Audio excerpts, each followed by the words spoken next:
جب اکبر نے دین الہی نکالا تو حضرت مجدد الفسانی علیہ رحمہ اس کے مقابلے میں آیا. آپ جانتے ہیں وہ تاریخ. تو اس نے کہا تھا کہ السلام علیکم یہ مسلمانوں کا شعار ہے، تو ایک نیا لفظ لے کر آتے ہیں. جب بھی کوئی کسی کو ملے تو اس کو کہے اللہ اکبر، وہ بھی جواب میں کہے اللہ اکبر. یہ اپنی طرف سے وہ نئی چیز لے کر آئے. لیکن اسلام نے السلام علیکم کیوں رکھا ہے؟ تو اس کا ایک فلسفہ ہے. اور وہ کیا کہ جب کوئی مسلمان کسی دوسرے مسلمان کو ملے تو وہ کہے السلام علیکم، اس کا مطلب ہے تیرے اوپر سلامتی ہو.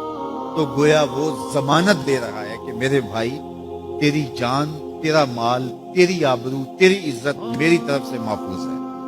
میں تجھے ضمانت دیتا ہوں سلامتی. اور وہ آگے سے کیا کہتا ہے؟ وعلیکم السلام. اچھا تو اگر مجھے ضمانت دیتا ہے تو تو میری طرف سے بے فکر ہو جا. تیری آبرو میری آبرو ہے، تیری عزت میری عزت ہے، تیرا مال میرا مال ہے، اس لیے میری طرف سے تجھے کوئی فکر نہیں ہوگی. اب ایک دوسرے سے انہیں خطرہ نہیں ہونا چاہیے. ایک دوسرے کو ضمانت دے چکے ہیں، عہد کر چکے ہیں. اور اگر ہم سلام بھی لیں اور جڑے بھی کاٹ دیں تو میاں ہم نے سلام لیا ہی نہیں، ہم نے منافقت کی تھی. حضور نے فرمایا افشوا السلام، میں سلام کو پھیلاؤ. یعنی سلام کو پھیلاؤ گے تو امن پھیلے گا. سلام سلامتی سے ہے. یہ آپ امن دیتے ہیں. ہارون الرشید کے زمانے میں ایک شخص کو سزائے موت کا حکم ہو گیا. تو اس قیدی سے پوچھا سزائے موت سے قبل تیرا آخری حق ہے؟ اس نے کہا کہ میں بادشاہ سے ملنا چاہتا ہوں. انہوں نے کہا ٹھیک ہے. بادشاہ کو کہا کہ سزائے موت کا قیدی ہے، تو وہ کہتا ہے میں بادشاہ سے ملنا چاہتا ہوں. بادشاہ نے کہا لے آؤ. تو دربار لگا تھا تو وہ قیدی زنجیروں میں جکڑا ہوا لایا گیا. اس نے کہا السلام علیکم. بادشاہ نے کہا وعلیکم السلام. آخری خواہش پوری ہو گئی. جلاد لے جانے لگے، قتل کرنے لگے. کہا تو مجھے قتل نہیں کر سکتے. کہا کیوں؟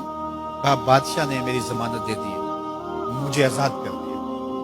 بادشاہ نے کہا میں کب کیا؟ کہا تم نے کہا نہیں وعلیکم السلام، تمہیں سلامتی ہو. تو جس کو تم سلامتی کہہ چکے ہو تو کیا اس کے اوپر سزا ہو سکتی ہے؟ تو بادشاہ مسکرانے لگا. کہا جاؤ میں نے اس کو آزاد کیا. وعلیکم السلام کہہ دیا تو پھر سلامتی ہوگی نا.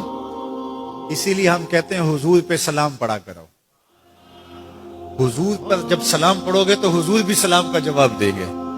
وہ کسی شاعر نے کہا تھا، وہ شعر پتہ نہیں وزن میں ہے کہ نہیں، لیکن شعر مجھے بڑا اچھا لگتا ہے کہ درود پڑھنے سے ثواب ملتا ہے، سلام پڑھنے سے جواب ملتا ہے. درود پڑھنے سے ثواب ملتا ہے، سلام پڑھنے سے جواب ملتا ہے. تو ہمارے جو لفظ ہیں ان لفظوں کے پیچھے ایک فلسفہ ہوتا ہے. تو فرمایا المسلم من سلم المسلمون من لسانہ و یدہ.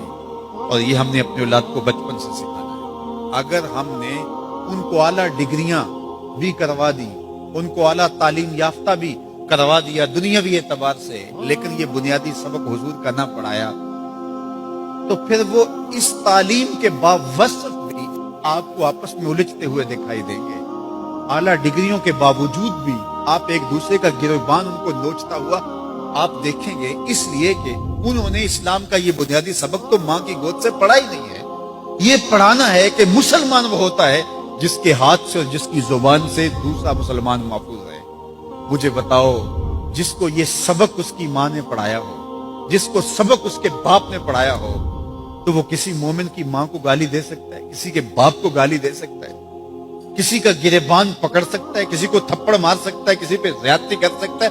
کبھی نہیں کرے گا. اس لیے کہ اس کو حضور کا فرمان یاد ہے کہ مسلمان ہوتا ہی وہ ہے جس کی زبان اور ہاتھ سے دوسرے محفوظ. ہم نے یہ سیکھنا ہے اور اپنے عمل کے اندر اس کو داخل کرنا ہے کہ ہمارے رویے اتنے خوبصورت ہوں، ہمارا طرز زندگی اتنا خوبصورت ہو کہ ہمارا پتہ چلے کہ ہم حضور کے غلام ہوں. ہمیں خوبصورت رویوں کا درس دیا گیا ہے، ہمیں خوبصورت رویوں کو اختیار کرنے کی تعلیم دی گئی ہے. تو ہم اپنے آپ کو دیکھیں اور ہم اپنے دل کو صاف کریں، اپنی زبان کو صاف کریں، اپنی آنکھوں کو پاکیزہ بنائیں، اپنی سوچوں کو عفت دیں اور دیکھیں کہ ہم کھڑے کہاں ہیں. جس کے 2 دن برابر ہیں، آج کا اور کل کا، تو وہ خرابی پہ ہے. سرخرو وہ ہے کہ جس کے دونوں دنوں کے اندر واضح فرق ہو، ہر لمحہ اس کا بہتری کی طرف چلا جا رہا ہو، تو وہ ترقی کی طرف ہے، ورنہ وہ تنزل کا شکار ہو رہا ہے.